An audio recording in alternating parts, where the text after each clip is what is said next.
talked about. But we've seen this in Bere. We've seen this in Malava. Are we going to see the same in all countries? I think first you need to remember that I'm a member of DCP. And sometimes we sit at meetings that we plan a lot of things. But also when you are playing a game of cards, tumefika mahali, tunarusha, Ruto hana, tunamwambia uma mbili. Tunarusha hana, uma tatu. Tunarusha hana, uma ine. Sasa Ruto amejaza kadi kwa mkono. Sisi tunamwambia tuko kadi. Then he's telling us, nionyeshe kadi yako. I mean, we've played cards. Mimi niko kadi, unaniambia nikuonyeshe kadi yangu. What's wrong with you?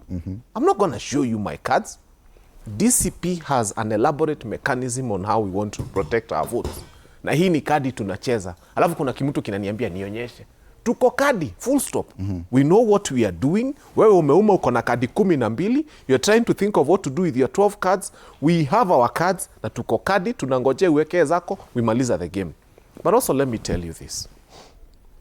The only place we are going to make an appeal to every Kenyan.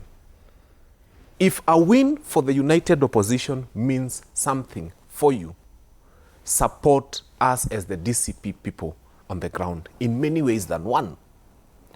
I like the fact that these people are given, and I wish you can see a video of what happened yesterday.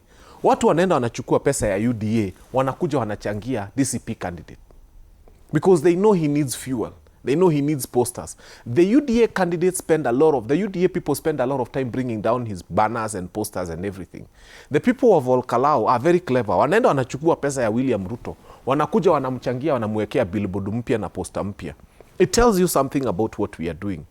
But also in terms of voter protection, the only thing we are going to release for now, because we can't tell you, sisi tuko kadi na tumeficha kadi zetu, is one. We need a lot of media coverage. We need a lot of cameras everywhere. Kila mtu ajitolee na simu yake. We want to record the shenanigans that this government is going to try and do.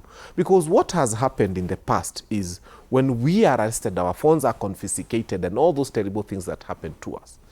At the point of casting the vote, there's almost nothing that this government will do. Shida inatokea 6 p.m. when the polling station closes and the counting starts. Advocate Harrison Kenyanjui here is speaking about having agents. Who told you we've never had them?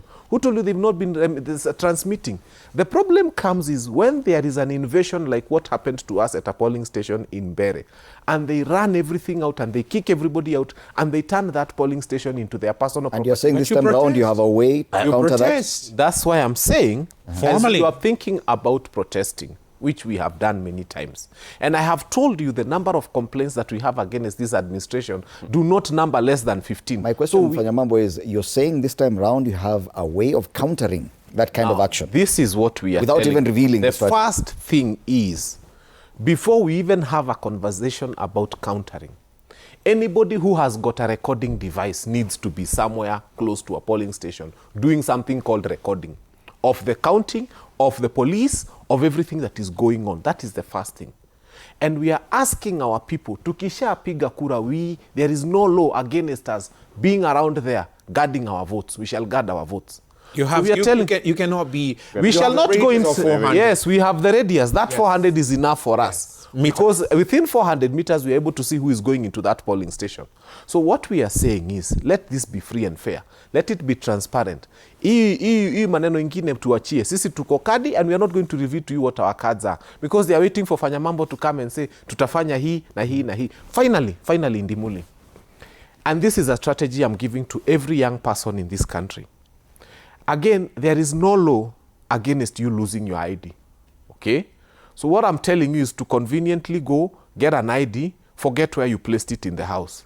Go and apply for a new one, forget where you placed it conveniently until you have 10. Now, when you keep the 10 at home, wait, because the strategy of UDA is buying IDs. No. So every time, no. You know what? Every time they come, that's criminal. Sell one, bakisha ya tisa, because they are buying our IDs. That's criminal. Can I weigh in? Yeah, listening to Fanya Mambo, you know, you can tell the disorganization, the lack of operational capacity, and the lack of a strategy